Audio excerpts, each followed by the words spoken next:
22 October 2025 जहाँकि बुधवार पड़ुअछि एई दिनटी गिरी गोवर्धनकर पूजा उत्सव होता है, बलिराजंकर भी उत्सव होता है। ता सहित अन्नकूट भी विभिन्न प्रकार अन्नादि आपण जदि अन्न यज्ञ करि परिबे बा कोनोसी प्रकार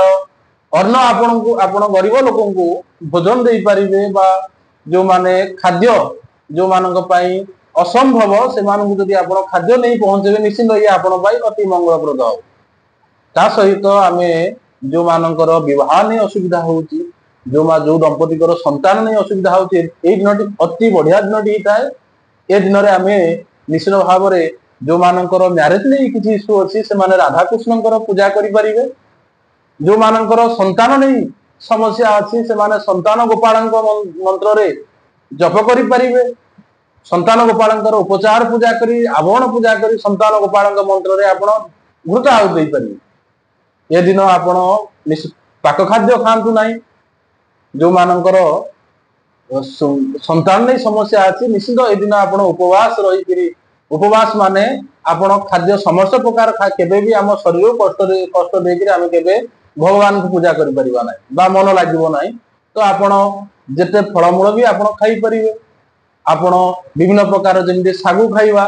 कौन सी प्रकार जूस करी फल जूस करी पी परिबा ए सब जिंस आपण करि परिबे। किंतु पाक खाद्य को त्याग कले बहुत प्रकार बहुत भल हबो बहुत मंगलप्रद। आ सूर्यास्त परे परे आमे भोजन न कले भल जदि आपण को कौन प्रकार भोक लगे आपण जूस करी पी पारि। ता सहित जो माने भगवान श्रीकृष्ण को भल पाती से दिन निश्चित भाव में भगवान श्रीकृष्ण को आम तो समस्ते भल पाऊ आमर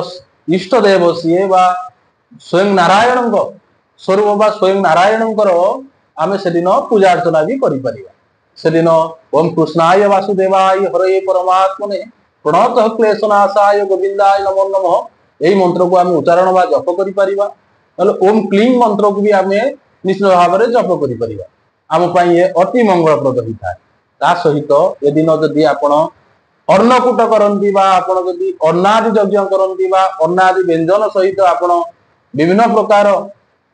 लोक डाकिक व्यक्ति मान डाकी आप खाद्य दे था ये अति आपण मंगलप्रद आज्ञा होता है। आपण मानकर ये दिन में जदि कौन प्रकार व्यवसाय नहीं भी जदि प्रोब्लेम हो निश्चित भाव में आपण एथे लक्ष्मी नारायण पूजा अर्चना करें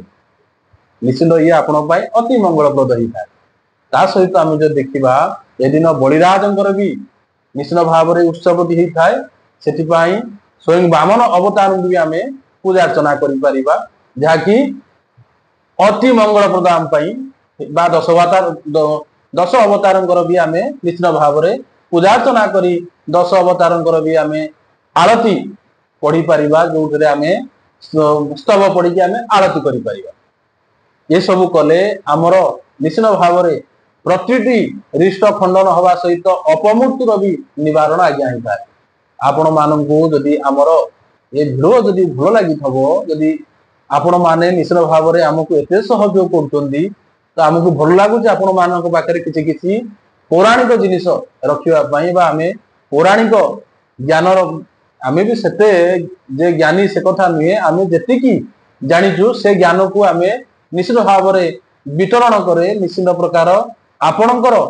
सुविधा हवा सहित आपणकर ज्ञान बढ़िया सहित आमर भी ज्ञान बा विद्या बढ़ी था। आपण माने आम वीडियो को लाइक करूँ शेयर करूँ सब्सक्राइब